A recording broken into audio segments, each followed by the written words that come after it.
Yorobun annyeonghaseyo and welcome back to K-Learn Korean Language Training. Once again, Sir Gerard here and good news po sa mga passer ng first and second batch na nag-exam is meron na po tayong schedule para sa skill test. I-check nyo po yung mga name nyo dito sa PDF na to. Ilalagay ko din yung link ng PDF para ma-download nyo po siya. Nandito yung mga schedule, yung date ng skill test, pati yung mga oras. Okay, so kailangan yung ma-download yung PDF para magkaroon kayo ng copy, and kailangan din nating i-check or i-confirm yung mga pangalan natin kung andito ba talaga sila. Ibig sabihin kung nandyan siya, legit na passer ka talaga. Okay? So yung magiging venue, ito po siya. So Philippine Cultural College.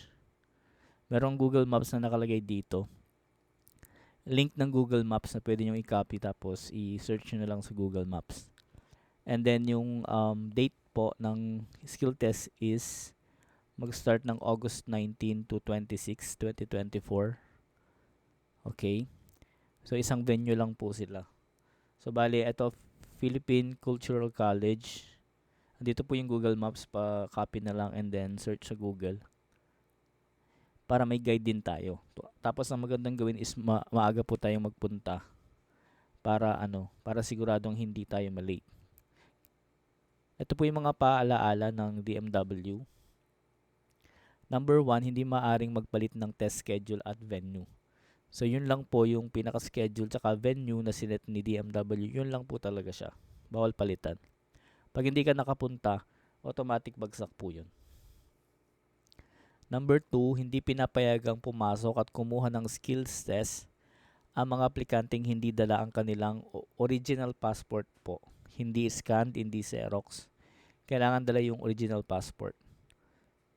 Okay? Then number 3, ang bawat aplikante ay pinapayuhan na nasa loob na ng test venue 1 oras bago magsimula ang kanilang skills test. Hindi papayagan na makapasok ang isang aplikante sa oras na malate ito at ito sa kanyang skills test schedule. So gaya sabi ko kanina, pag na-late kayo, matik bagsak na po kayo. So kailangan maaga kayong magpunta. Number 4, magdala ng face mask at panatilihing suot ito sa loob ng test site. Maliban sa interview test, kailangan din magdala ng face mask. Okay? Number 5, ang hindi makakakuha ng skills test ay automatic kung hindi mapapasama sa list ng final passer. Yun, tulad na sabi ko kanina pa, pag hindi ka nakakuha ng skills test, ibig sabihin back to exam ka, back to zero. So sayang naman, ready ka nga sa skill test, di ka naman nagdala ng passport, edi matik, bagsak din yun.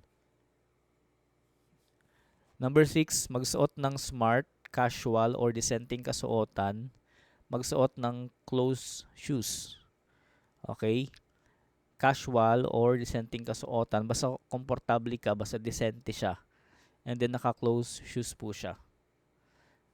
Bawal magsuot ng sando, shorts, at ripped jeans. Okay? Again, bawal ang sando, shorts, at ripped jeans. Para sa may mga maling informasyon sa listahan, sa baba, maaring sagutan ang link na ito. Okay, so like for example, chinek natin yung mga name nyo dito sa baba. Yung mga nakalagay dito na listahan ng mga pangalan nyo, ito yung pinaka galing sa system ng EPS or sa HRD Korea.